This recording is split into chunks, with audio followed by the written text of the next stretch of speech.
더라. 아멘.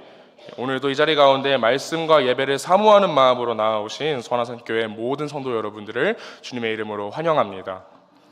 네, 수원하산교회의 모든 여름 사역이 드디어 마무리되었습니다. 여러분 모두 고생 많으셨습니다. 옆에 계신 분들과 함께 인사해 볼까요? 고생 많으셨습니다. 고생 많으셨습니다.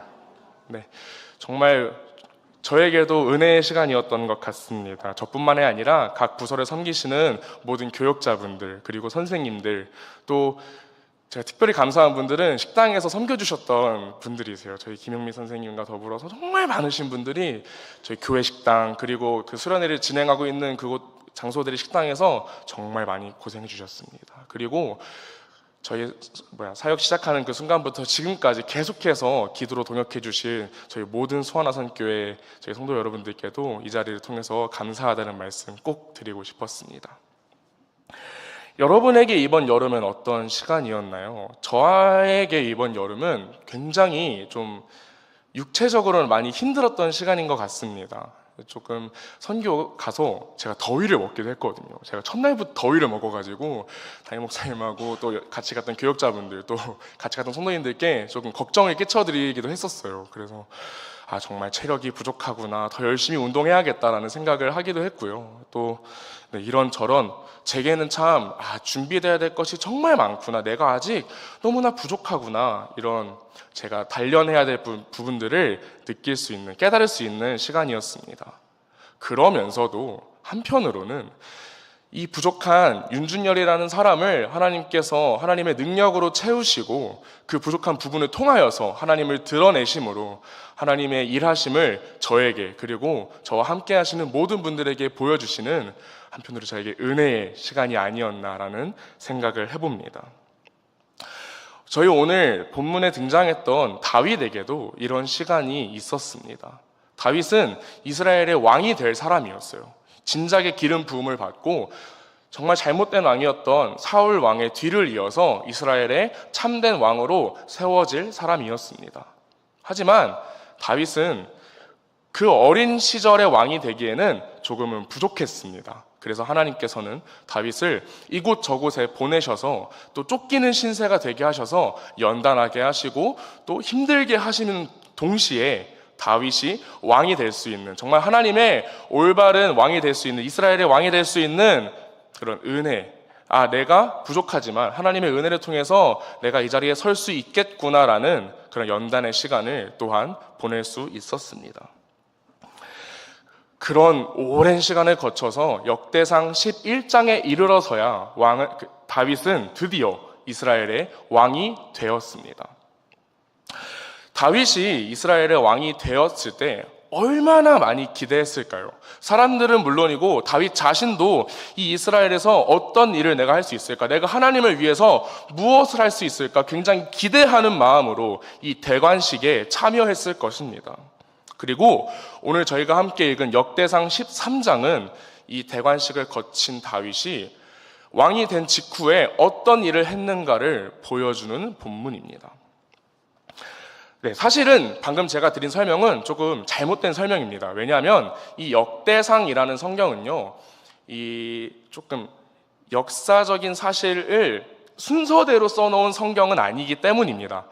이 역대상 13장은 사무엘하 6장과 같은 내용을 쓰고 있는데요.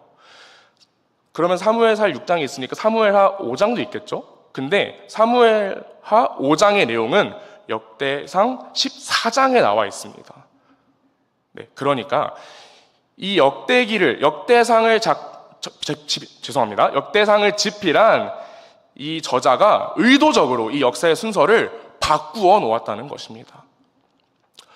왜 역대기 저자는 이 성경의 순서를 일부러 바꾸어 놓았을까요? 그것은 바로 이 역대기를 저술한 이 저자가 이 역대기를 읽는 사람들에게 무언가 꼭 해주고 싶었던 말이 있었기 때문입니다. 그렇다면 이 역대기를 누가 읽었는가? 이 역대기의 독자가 도대체 누구이길래 이 역사의 순서를 바꿔가면서까지 이 이야기를 먼저 소개를 해 주었을까요? 바로 이 역대기는 바벨론에 끌려갔다가 다시 유다로 돌아온 이 유다 백성들, 포로기 이후에 이스라엘 백성들에게 들려주는 역사 이야기였습니다.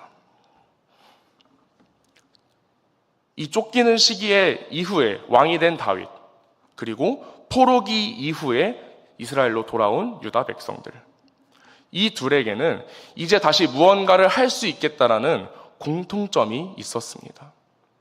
그리고 이 공통점은요, 역사의 시간을 흐르고 거쳐서 지금 코로나 이후에 처음으로 이 여름 사역을 마치고 우리가 무엇이라도 할 수 있겠다는 이 자신감을 가지고 있는 바로 우리들에게도 비슷한 상황이 아닌가라는 생각이 듭니다. 네, 코로나 종식 선언 이후 첫 여름 사역이었죠. 기나긴 시간을 거쳐서 이 단련을 받은 우리가 이제 무엇을 해야 하는가, 지금 이 자리에 서서 생각을 해보게 됩니다. 무엇을 해야 하는가? 이스라엘의 왕이 되었는데 무엇을 해야 하는가? 포로의 신분에서 이제 해방이 되었는데 무엇을 해야 하는가? 코로나도 끝났고 여름 사역도 이제 다 마쳤는데 이제 우리는 무엇을 해야 하는가? 역대기의 기자는요, 이 질문에 대한 답변으로 오늘 우리가 함께 읽은 이 본문의 이야기를 들려주고 있습니다. 이 역대기, 특히 성경 이야기를 처음 읽는 사람들이라면요, 오늘 저희가 함께 읽은 본문을 굉장히 기대하는 마음으로 읽었을 것입니다. 다윗이 그동안 이렇게 고생을 많이 했는데 다윗이 왕이 됐으니까 이제 정말 훌륭한 일을 할 거야. 다윗이 그 어떤 왕도 해내지 못한 정말 훌륭한 하나님의 일을 정말 완수해낼 수 있을 거라고 생각하면서 이 역대상 13장을 읽을 것입니다. 하지만 이 이야기의 결과는 저희가 같이 읽었다시피 놀랍게도 실패입니다. 다윗의 첫 사역이 실패로 돌아가다니. 다윗이 실패하는 이야기가 성경에 그렇게 많지 않기 때문에 독자들은 놀랄 수밖에 없습니다. 그런데 굳이 이 실패한 이야기를 역사의 순서를 바꿔서 앞으로 끄집어 와서라도 꼭 독자들이, 이 성경을 읽는 사람들이, 그리고 우리에게까지 꼭 이 이야기, 이 실패를 통한 교훈을 얻었으면 좋겠다라는 의도가 이 역대기를 저술한 이 기자와 이 성경을 주관적으로 작성하신 우리 하나님께서 우리에게 의도를 가지고 계시지 않겠습니까? 그래서 오늘 저는 이 실패의 과정을 하나하나 여러분들과 뜯어보고자 합니다.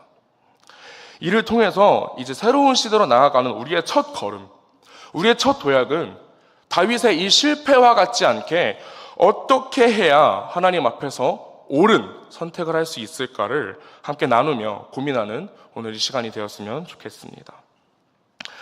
네, 첫 번째로 다윗은요, 잘못된 순서를 선택했습니다. 오늘 본문 3절과 4절을 함께 읽어봤으면 좋겠는데요. 네, 한 목소리로 읽겠습니다. 시작. 우리가 우리 하나님의 궤를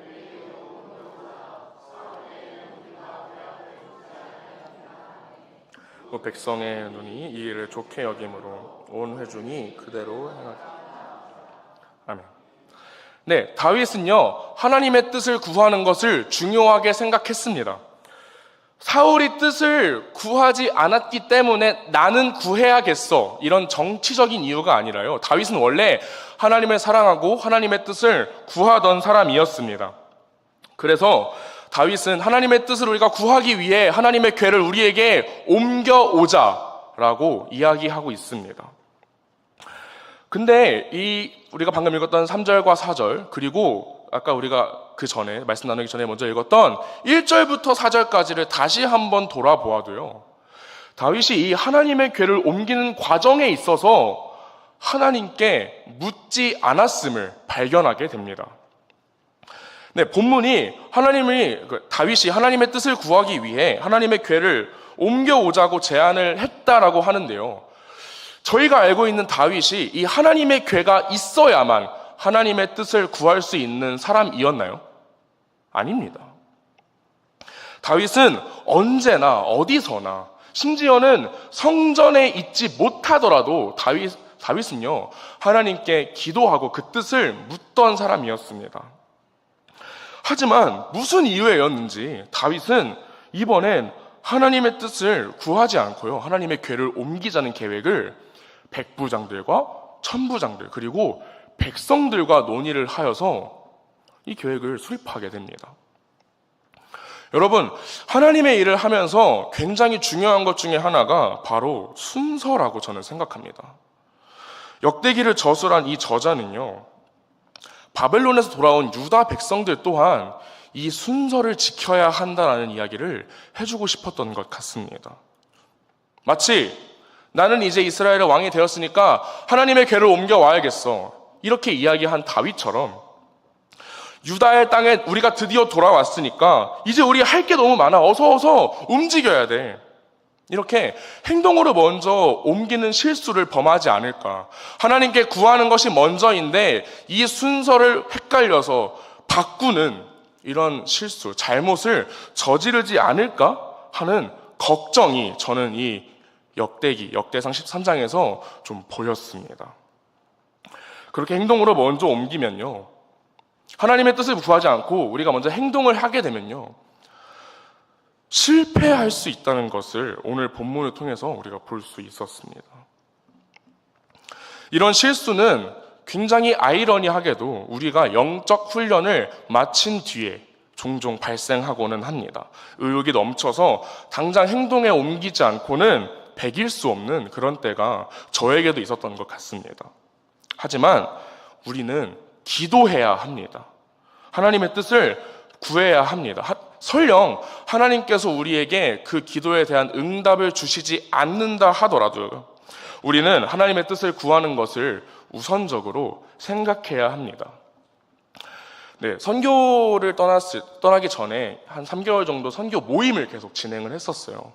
이제 모종의 이유로 저희 청년분들과 장년분들의 모임을 좀 따로따로 진행을 했었는데요. 이 흐름, 좀 진행되는 순서는 조금 달랐는데 꼭 이 모임 중에 저희 성도님들께서 제게 하셨던 이야기가 있습니다. 그게 바로, 전도사님, 저희 기도 먼저 하고 시작하시죠. 전도사님, 저희 기도로 먼저 마음을 모으고 시작하시죠. 제가 너무 정신이 없어서 이 기도하는 시간을 까먹고 시작을 하려다가도 저희 성도님들께서 먼저 이 기도에 대한 생각을 깨워주셔서 항상 이 선교를 기도로 먼저 준비할 수 있었습니다.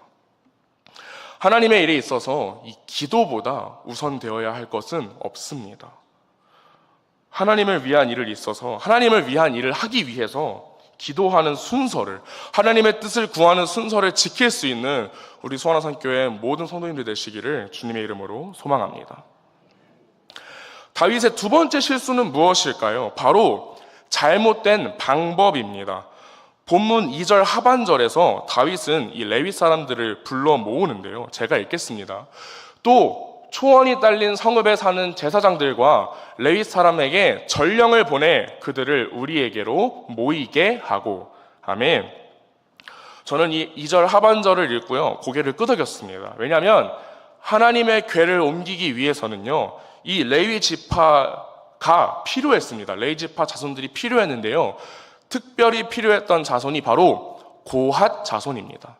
이 고핫 자손이 없으면 하나님의 궤를 옮길 수가 없었습니다. 이 절차는 모세오경 중에 하나인 민수기 4장에서 아주 세세하게 설명하고 있습니다. 근데 13장 본문에서요, 이 2절 하반절 이후에 다시 레위 지파에 대한 설명은 등장하지 않습니다. 심지어 고핫 자손이 궤를 옮겼다라는 이야기는 이 13장 전체에 등장하지 않습니다. 다윗이 하나님의 궤를 어떻게 옮겼는지, 민수기의 설명대로 과연 옮겼을지 제가 13장 7절을 한번 읽어보기를 원하는데요, 한 목소리로 한번 읽어보겠습니다. 시작. 하나님의 궤를 새 수레에 싣고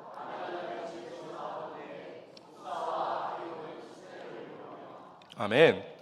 여러분, 법궤를 소가 끄는 수레로 옮긴다는 것은요, 여러분이 단순히 그냥 잘못된 방법으로 옮겼구나라는 잘못 그 이상의 범죄입니다. 왜냐하면 하나님의 궤를 소가 끄는 수레로 옮긴 사람들은 블레셋이었기 때문입니다.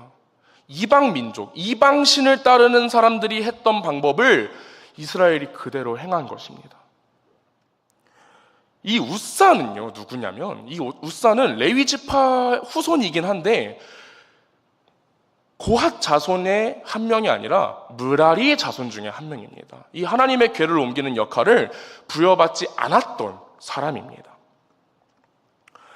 심지어 이 웃사가 이제 하나님의 궤가 덜컹덜컹 거리다가 땅에 떨어지려고 하니까 급한 나머지 절대로 만져서는 안 되는 이 하나님의 궤를 직접 만져서 땅에 떨어지는 것을 막으려 합니다. 그래서 어떻게 되었나요? 하나님께서 바로 웃사를 그 자리에서 찢으셨죠. 어느 것 하나도 바르게 된 방법이 없습니다. 다윗은 하나님의 이 궤를 옮기기 위해서 새로운 수레를 장만했습니다. 그 법궤가 움직이는 동안요, 하나님을 백성들과 함께 찬양하기도 했습니다. 하지만 하나님의 일을 하는 데 있어서 전혀 옳지 않은 방법을 선택했습니다. 여러분은 하나님의 일을 하실 때 방법에 대해서 얼마나 고민하고 계신가요? 저는 이 방법을 좀 소홀히 여기는 사람 중에 한 명인 것 같습니다. 방법은 결과에 이르기 위한 하나의 과정이지 않을까라는 생각을 종종 하게 되는 것 같아요. 물론 방법이 전부다, 이 율법이 가장 중요하다, 이런 율법주의적인 그런 말씀을 드리려는 것은 아닙니다. 하지만 방법을 그저 하나의 지나가는 것으로 치부해서는 안 됩니다. 하나님께서 이 시작부터 이 끝까지의 과정에 이 방법들로 이 일을 진행하시는 것을 기뻐하실까? 우리가 이 일을 이렇게 진행하는 것을 하나님께서 어떻게 생각하실까? 이것을 우리가 계속해서 고민해야 합니다. 이런 질문에 대한 해답을 바로 우리는 성경에서 찾을 수 있습니다. 만약에 다윗이 더 깊게 고민해서 민수기를 읽고 법궤를 옮기는 일에 대해서 검토했다면 어땠을까요? 아마 법궤를 소가 끄는 수레로 옮기는 일은 절대 없었을 것입니다. 무라리 자손인 웃사가 아니라 고앗 자손들과 함께 이 하나님의 궤를 올바른 방법으로 옮겼을 것입니다. 포로기 백성의 상태가 마치 잠시 말씀을 잊은 이 다윗과 같지 않았나라는 생각을 하게 되었습니다. 포로기 이후의 백성은 아마 말씀을 많이 잊었을 것입니다. 그리고 그 말씀대로 따라가고 말씀대로 살아야 한다는 이 필요 또한 잊었을 것입니다. 그들이 선택해야 하는 방법이 성경 말씀에 있다는 것을 까먹었기 때문에 이 역대기 기자는 다윗이 성경을 잊었던 이 이야기를 이 포로기 이후 백성들에게 소개해주고 있는 것입니다. 그렇기 때문에 우리도 말씀을 기억해야 합니다. 바쁘게 살다 보면 말씀을 잊을 수도 있죠. 하지만 그렇다고 해서 그걸 절대 정당화할 수는 없습니다. 그래서 우리가 이렇게 수요일 또 금요일 또 여러분들이 셀 모임 하시면서 계속 말씀을 나누시는 그 모든 시간이 너무나 귀합니다. 또 여러분들께서 각 가정에서 또 각 삶의 자리에서 큐티로 계속해서 하나님의 말씀을 묵상하고 있는 것이 우리에게 얼마나 귀한 것인가를 다시 한번 생각해 보게 됩니다. 삶의 모든 상황에서 그리고 모든 시간에서 항상 말씀을 사모할 수 있는 우리 수원화산교회 성도님들 될 수 있도록 저도 계속해서 기도하며 성도님들을 응원하겠습니다. 다윗의 가장 결정적인 잘못은요, 바로 길 위에 하나님의 법궤를 세운 것입니다. 오늘의 설교 제목이기도 하죠. 길 위에 선 하나님의 법궤. 여러분 혹시 이 제목을 보고 무슨 생각을 하셨나요? 법궤를 옮기는데 당연히 길 위로 옮기는 게 당연한 거 아닌가? 이렇게 생각을 하셨는지도 모르겠습니다. 네, 다윗은요, 하나님의 궤를 길 위에 세웠습니다. 하나님께서 이스라엘과 함께 하셔야 된다는 그 믿음 때문에 다윗은 기럇 여아림에 있는 하나님의 이 궤가 있는 것을 참지 못하고요, 얼른 이 궤를 옮겨와야겠다, 하나님께서 우리와 함께 하셔야겠다, 이런 생각을 했던 것 같습니다. 이스라엘과 다윗에게는 이 하나님의 궤가 단순한 하나의 물건이 아니었습니다. 하나님 자체의 비등한 수준으로 생각을 했었습니다. 어쩌면 다윗은요, 그 법궤를 하나님으로 생각했을지도 모릅니다.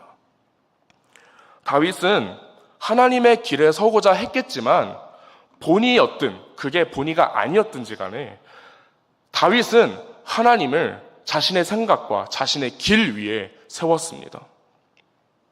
다윗이 간과한 부분은 하나님은 어디에나 계신다는 분이라는 사실입니다.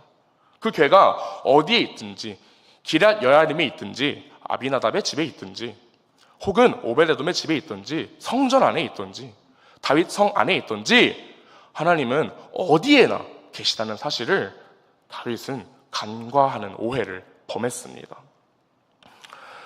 그 하나님에 대한 생각이 그 법궤 안에 갇혀서 이 사실을 간과하고는 하나님의 법궤를 그 길 위에 세운 것입니다. 하나님의 궤가 없는 우리에게 그러한 오해, 그러한 잘못을 범할 걱정이 없을까요? 아닙니다. 우리도 이런 잘못을, 이런 오해를 충분히 할 수 있습니다. 예를 들어 볼까요? 하나님께서는 여러분을 그 누구보다 사랑하시지 않습니까? 하나님은 그리고 그 누구보다 저를 사랑하십니다.